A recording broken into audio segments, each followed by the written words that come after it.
Quando nós ouvimos a palavra de Deus, ela nos revela coisas passadas, nos revela coisas presentes, e ela não nos revela coisas futuras, porque a palavra de Deus não é um jogo de tarô, ou pelo menos uma astrologia. Deus, Ele não quer mostrar para nós o futuro, muito pelo contrário, Ele quer nos preparar para o futuro que virá, aquilo que nós escolhemos, aquilo que nós vamos construindo. Hoje, nesta profecia do profeta Zacarias que nós ouvimos, Deus, Ele faz uma proposta para o povo muito ousada. Vocês sabem que a cidade de Jerusalém, ela é toda murada, ou seja, uma muralha que, à vista das pessoas, é intransponível. Os soldados não conseguiam entrar dentro da cidade de Jerusalém. E o profeta Zacarias utiliza esta imagem e propõe ao povo a seguinte coisa: vamos destruir as muralhas e permitir que Deus nos proteja. O que Zacarias queria dizer? Muitas vezes nós, enquanto crentes, colocamos as nossas seguranças em algo que não é Deus. E esquecemos de colocar a nossa segurança no Deus Todo-Poderoso, naquele que é, que era e que sempre será.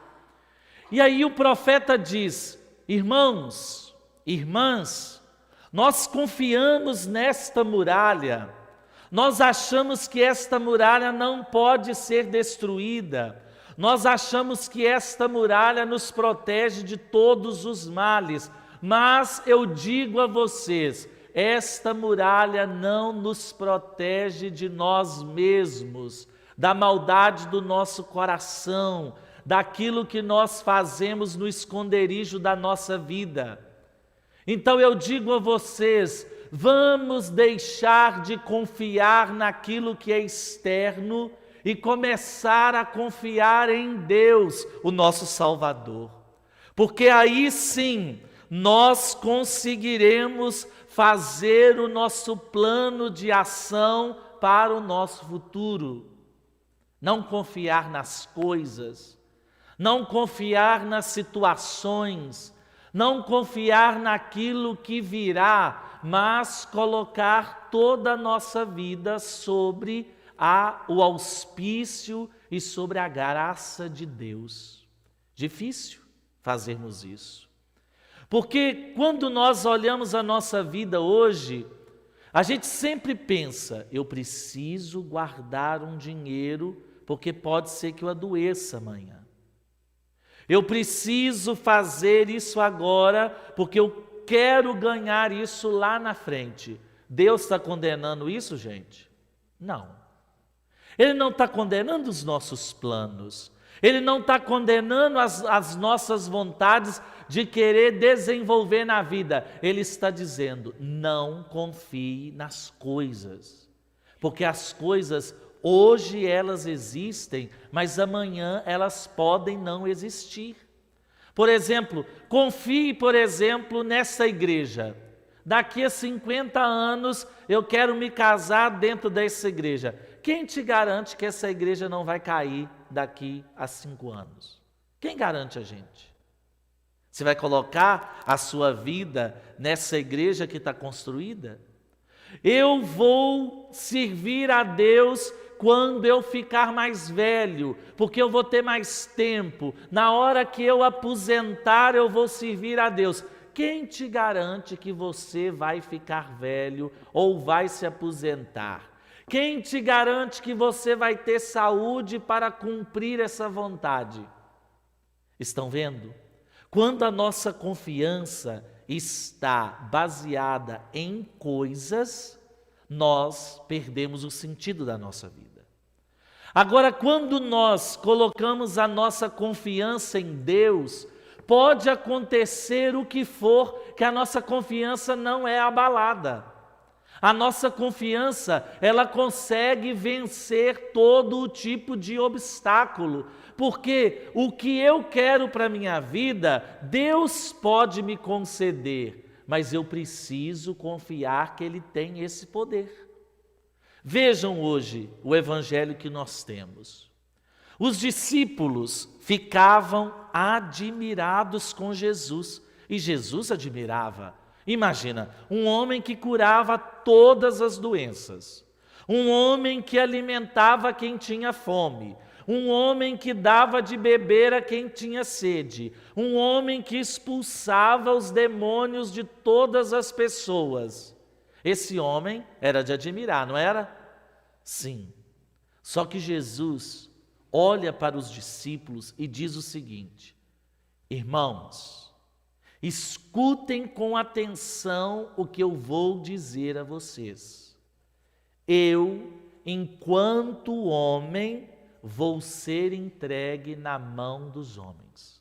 O que Jesus está querendo dizer? Eu vou ser morto, eu vou sofrer, eu vou ser julgado, eu vou ser condenado, eu vou ser crucificado, mas ao terceiro dia eu vou ressuscitar.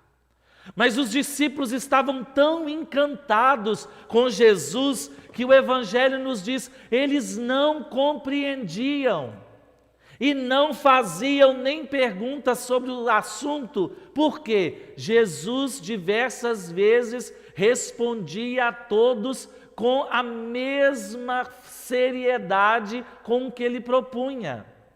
Por exemplo, quando Jesus está andando lá pela vila da Galileia, ele faz a pergunta: quem dizem os homens que eu sou? E aí, uns dizem que tu és João Batista, outros que é Elias, outros que é algum dos profetas que ressuscitou. Aí Pedro diz: ô Senhor, eu acho que o Senhor é o Cristo, o Filho de Deus. Aí Jesus diz: eu sou, mas eu vou ser crucificado. Eu vou morrer, mas vou ressuscitar ao terceiro dia. As pessoas não aceitaram esta história de que Jesus morreria no nosso lugar. Por quê? Porque isso é absurdo. Como Deus pode morrer? Como Deus pode encontrar fim? Como um homem maravilhoso como Jesus poderia encontrar a morte? Isso a cabeça dos discípulos não encaixava. Se Ele é Deus, se Ele é o Todo-Poderoso, se Ele é o Filho de Deus, como é que Ele vai morrer? E aí Jesus abre os olhos dos discípulos e diz: fiquem preparados para a derrota, porque a derrota, ela acontece na vida de todos. Por que muitos de nós só se prepara para as vitórias?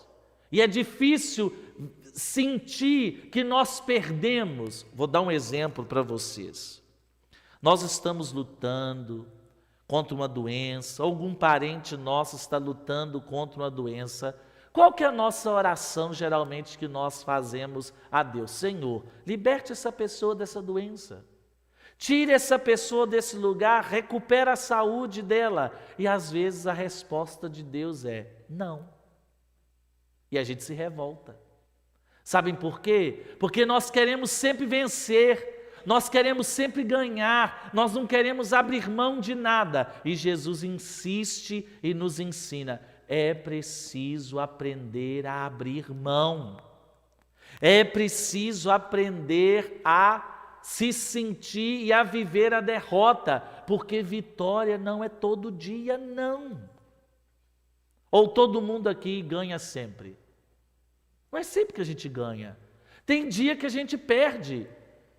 É sempre que você consegue controlar a sua raiva? Não, tem dia que você perde. Você se estressa, você briga com todo mundo. Tem dia que a gente perde a paz? Sim. Porque as pessoas vêm até nós com tantos problemas e nos tiram a paz, mas nós não estamos acostumados a perder, a gente quer sempre ganhar, quer sempre juntar para nós. E Jesus hoje nos ensina: não coloquem as suas fichas na vitória. Confie em Deus. Aquilo que acontecer vai ser para o nosso bem. Jesus está curando, Jesus está libertando, Jesus está fazendo milagres, mas chegará o momento em que ele será tirado, como foi tirado, e nós precisamos manter a nossa fé, ainda que não aconteça no nosso meio tantos milagres como imaginávamos. E muita gente é enganada por essa visão gloriosa de Jesus.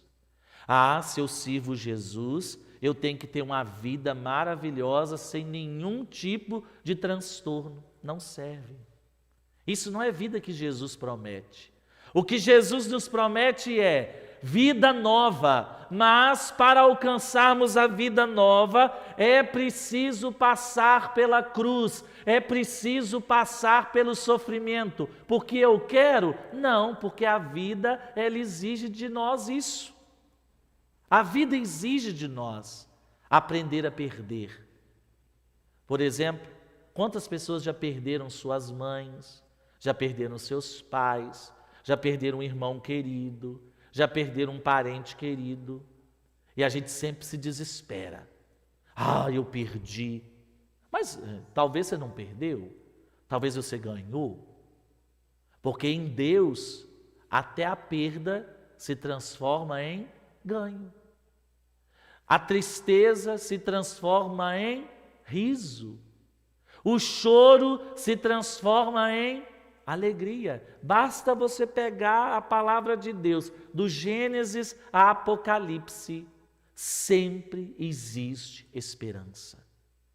Hoje, Jesus diz isso para nós. Confie em Deus. Não confie nas coisas, não confie naquilo que você possa segurar, confie naquilo que você acredita, porque quem crer será salvo. Quem crê alcançará inúmeros tipos de experiências, negativas ou positivas. Tudo isso vai colaborar para o meu crescimento. O próprio Paulo diz, Senhor, Paulo não, é o livro de sabedoria, não quero que me des nem riqueza, nem pobreza. Me dê apenas a ração diária para eu viver. Olha que pedido bonito. Olha que pedido que coloca na mão de Deus uma confiança, porque a ração diária não falta a nós. O que é ração diária? Aquilo que eu necessito para eu viver meu dia.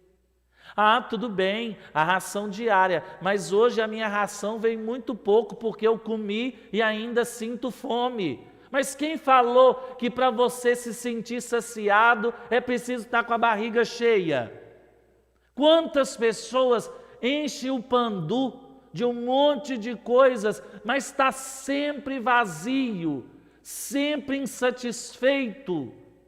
A ração diária que Deus nos dá, ela não só satisfaz o nosso corpo, mas como satisfaz a nossa alma.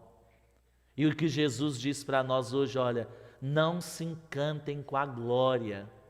A glória é bonita, a igreja linda, olha que coisa maravilhosa, olha que coisa linda, mas chegará o tempo que a escuridão tomará conta do nosso coração e nós vamos ser convidados a viver pela fé.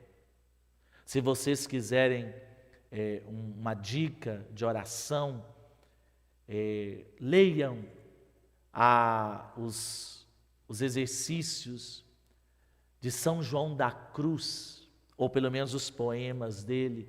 Ele sempre diz: o coração que está atento a Deus é capaz de passar pelas noites escuras da vida. Noite escura significa que Deus está ausente? Não. Significa que nós mesmos taponamos a luz de Deus que vem sobre nós pelas nossas preocupações, pelos nossos desentendimentos, pela nossa vida desorientada. Mas quando nós permitimos que a luz de Jesus brilhe sobre nós, isso destrói o mal e a morte. Os discípulos não compreenderam porque eles não queriam ouvir falar sobre morte, sobre sofrimento. Para eles, o que bastava era apenas glória e graça. Que nós não sejamos cristãos a modo desses discípulos, mas que sejamos cristãos autênticos, que passam pela cruz com o Senhor, para que o pão, para que o trigo se transforme em pão, ele precisa passar pela moenda. Para que a uva se transforme em vinho, ela precisa passar pelo pisão dos pés. Para que nós nos tornemos seres humanos experimentados, é preciso enfrentar o fogo da purificação. E esse fogo, muitas vezes ele é dolorido, muitas vezes ele é tinhoso, mas ele nos faz ir para frente e nos faz amar a Deus com todo o nosso coração. No instante de silêncio, pensemos em Deus e deixemos que a escuridão da nossa vida hoje seja iluminada pela graça de Cristo. Ele que sofreu e morreu por nós, mas que nos ensinou que, além do horizonte, além da cruz, do sofrimento, sempre existe algo a mais, que é presente de Deus e graça de Deus.